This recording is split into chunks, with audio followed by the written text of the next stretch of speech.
Chikiting Ligtas 2023, the big catch-up, gilusad sa takbayan sa Talisay kagahapon. Dito mong kini aron mabakunahan ang 95% ng mga bata. Si Femari Dumabok sa report.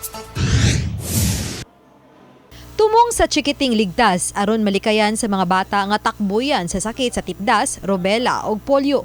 Wala pa may natala nga pagsaka sa mga kaso sa tipdas, rubella ug polio sa dakbayan sa Talisay, apan gusto lang maniguro sa Talisay City Health Office nga mabakunahan ang mga bata nga wa pa mabakunahi sud sa kapinduha ka tuig nga pandemya. Si Melgin Culango, 20 anyos, taga Barangay Kandulawan, may duha ka anak nga nag-edad og 3 ug 1 anyos, mitambong sa launching sa Chikiting Ligtas.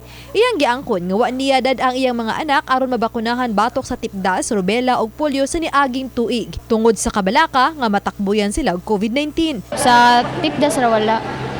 Nga naman, wala ni mo nang iban kay naadlo ka to sa COVID. Basta niya makunan sa bata ba. Safety lang sad. Itong wala lang po kay nimo gipa para na sa bakuna. Oh. Naadlo ko po ka sa bakuna sa COVID. Ikaw na po kadado na Wala pa. Subay sa immunization book na sayra ni Dr. Ven Pepa, hepe sa Rural Health Unit 2, nga wala mabukunahi ang mga anak nila ni Culango ug Legazpi sa niaging tuig. Tungod niini, naghimog talaan ang Talisay City Health Office sa gidaghanon sa mga bata nga wa pa mabakunahi.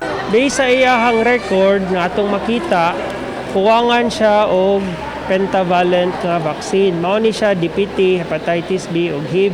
Schedule supposed to be niya is on September 28 last year. So wala siya kaari. So kani schedule ni namo supplementary immunization activity sa DOH. Duha man ni siya ka bakuna, ang measles, rubella ug ang oral polio vaccine. So oo, wala pa siya mahatagi pod. So mahatagan nato siya ani karon. Matag barangay dunay tulo ka adlaw nga makapahigayon sa pagpamakuna samtang muhimo og house-to-house immunization ang mga barangay health workers sa katulong nga adlaw. Uban ni Philip Patricio Grod Prado, Femari Dumabok, GMA Regional TV Live.